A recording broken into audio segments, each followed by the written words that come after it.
আজকে কোনো গল্প নয়, আজকে আমি আপনাদের সামনে একটি বাস্তব ঘটনা শেয়ার করব। ঘটনাটি পাঠিয়েছে মোহাম্মদ আবু রায়হান, স্থান রাজশাহী জেলার বোয়ালি থানার কোনো এক গ্রাম থেকে। তিনি যেভাবে লিখেছেন আমি ঠিক সেভাবে বলছি। আসসালামু আলাইকুম, আমি মোহাম্মদ আবু রায়হান। আজ আমার সাথে ঘটে যাওয়া একটি বাস্তব ঘটনা আপনার সাথে শেয়ার করছি। তো কথা না বাড়িয়ে চলুন ঘটনায় চলে যাই। আমি তখন ক্লাস 8-এ পড়তাম। ফেব্রুয়ারি মাসের শেষের দিকে আমার সাথে একটি অস্বাভাবিক ঘটনা ঘটে। আমি একটা স্বপ্ন দেখতে শুরু করি। স্বপ্নটা এমন, একজন বয়স্ক ব্যক্তি সাদা কাপড় পরা আমার কাছে আসেন আর আমাকে বলেন, তুমি কি আমার সাথে যাবে? এই স্বপ্নের কথা আমি কাউকে বলিনি। বললে চিন্তা করবে, আবার বিশ্বাসও নাও করতে পারে। কিন্তু সমস্যা হলো যে রাতে আমি বাসা থেকে হারিয়ে যাই। আমি বাড়ি থেকে হারিয়ে যাওয়ায় আমার পরিবারের সবাই আমাকে খোঁজ করে কিন্তু পায় না।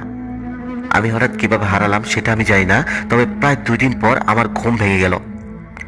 ঘুম ভাঙার পর দেখলাম আমি একটা বাজারের মধ্যে শুয়ে আছি। আমার শরীরের অনেক অংশেই কেটে গেছে। আমি সেই বাজারের মধ্যে থেকে বের হয়ে চিৎকার করতে থাকি আর নিজের বাড়ির খোঁজ করতে থাকি। অতঃপর অনেক কষ্টে আমি আমার বাড়ির ঠিকানা পেয়ে যাই।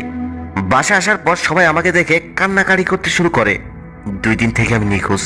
এদিকে আবার আমি যেদিন থেকে নিখোঁজ তার পরদিনই আমার আম্মু ভয়ঙ্কর একটি স্বপ্ন দেখে। যাই হোক, বাড়িতে আসার পর সেদিন ভালোই ছিল, তবে তার পরদিন আমি ফ্রিজ থেকে কাঁচা মাছ বের করে চিবিয়ে চিবিয়ে খাচ্ছি। আমার 2টি চোখ সম্পূর্ণ লাল হয়ে আছে। আমার আব্বু আরো কয়েকজন লোক মিলে আমাকে একটি ঘরের মধ্যে বন্দি করে রাখে আর এই অস্বাভাবিক আচরণের জন্য আমাদের এলাকার এক হুজুরকে ডাকেন। তিনি এসে বলেন এটা মারাত্মক ঝিনে ধরেছে আর সে আমার কাছ থেকে প্রতিশোধ নিতে চাইছে। হুজুরের কথায় মা বাবা বলেন আপনি কিছু একটা করেন। হুজুর তখন বলেন তিনি এটার কিছুই করতে পারবেন না, এখানে যেন অন্য কোনো হুজুরকে ডাকা হয়। সেটাতে আমার খুব ভয়ঙ্কর জ্বর আসে, কিন্তু পরে দিন আবার সবই ঠিক হয়ে যায়। সেই হুজুর বাসায় আসে আর সব কথা শোনে, আর আমিও আমার স্বপ্নের কথা খুলেই বলি। উনি আমার রুমে একা গিয়ে দরজা লাগিয়ে দিলেন আর কিছুক্ষণ পর বেরিয়েও এলেন। বেরিয়ে আসার পর হুজুর বলেন দিনের সাথে আমাকেই কথা বলতে হবে, উনি পারবেন না। হুজুর তখন বলেন আজ রাতে আমাকে আমার রুমে একাই থাকতে হবে আর সারা রাত জেগে থাকতে হবে, আর শুধুমাত্র রুমের মধ্যে একটি মোমবাতি জ্বলবে, তাছাড়া অন্য কোনো লাইট জ্বলতে পারবে না।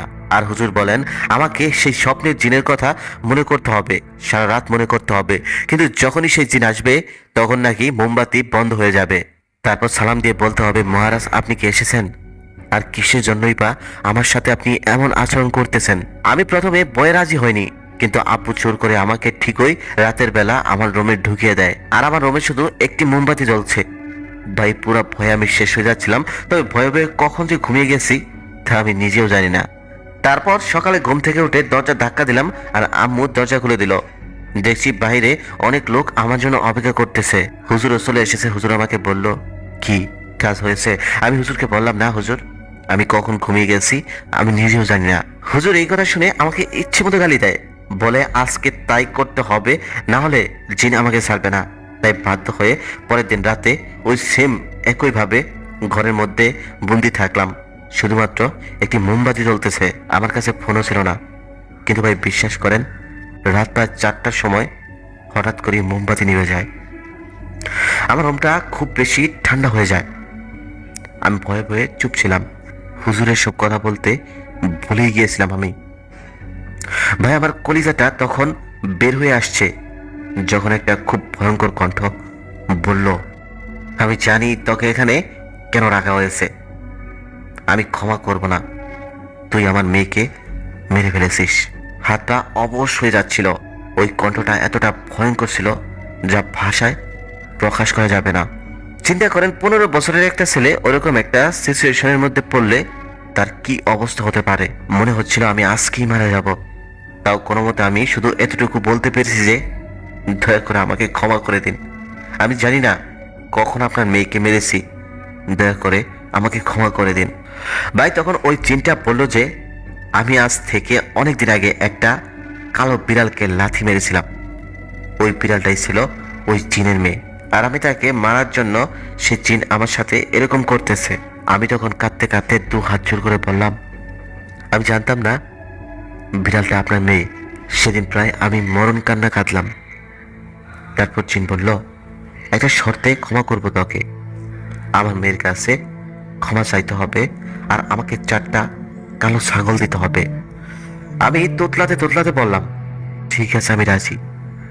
তারপর কি হলো বুঝলাম না, আমি ঘাড়ে প্রচুর ব্যথা অনুভব করি আর অজ্ঞান হয়ে যাই। তারপর মনে হয় সকালে সবাই আমার রুমে এসে আমার জ্ঞান ফেরায়। আমার জ্ঞান আসতেই আমি কাঁদতে কাঁদতে সব কথা বললাম। তখন হুজুর বললেন, কাজ হয়ে গেছে। হুজুর তখন আমার আব্বুকে বললেন, আজকের মধ্যে 4টা কালো ছাগল যেভাবেই হোক ব্যবস্থা করেন, আর রাতের বেলা ওকে নিয়ে আমার বাসায় যাবেন। হুজুর আমাকে বললেন, ওই চিনটা তার মেয়েকে নিয়ে ওই রুমের মধ্যে আসবে, তার কাছে তুমি ক্ষমা চেয়ে আসো। তারপর রুমের এক পাশে ছাগলগুলোকে বেঁধে আরেক পাশে আমাকে বসিয়ে একটি মোমবাতি জ্বালিয়ে দিয়ে হুজুর চলে গেলেন। কিছুক্ষণ পর মোমবাতিগুলো নিভে গেল, ঘরটা পুরো ঠান্ডা হয়ে গেল। আমার মনের মধ্যে খুব ভয় কাজ করছিল। ওই দিনের মতো ওই ভয়ের কণ্ঠটা আবার আমাকে বলল, আমার মেয়ে এসেছে, ওর কাছে ক্ষমা চা। তখন আমি কাঁদতে কাঁদতে বললাম, আমাকে ক্ষমা করে দেন, আমি অজান্তেই এই ভুল করে ফেলেছি, আমাকে ক্ষমা করে দেন, দয়া করে আমাকে ক্ষমা করে দেন। এর রুমে 4টা কালো ছাগল আছে, আপনি যেমনি বলেছিলেন তেমনই আনা হয়েছে, আপনি নিয়ে যান। সেই ভয়ঙ্কর জিনটা তখন বলল, ঠিক আছে, আমি তোমাকে ক্ষমা করে দিলাম, আমি আর তোমার কাছে আসবো না, আর কোনো ক্ষতিও করব না। জিনটা কথাগুলো বলার পর সেই রাতের মতো ঘাড়ের মধ্যে ব্যথা অনুভব করতে লাগলাম। আমি আবার অজ্ঞান হয়ে গেলাম। তারপর হুজুরের আব্বু এসে আমার জ্ঞান ফেরালো।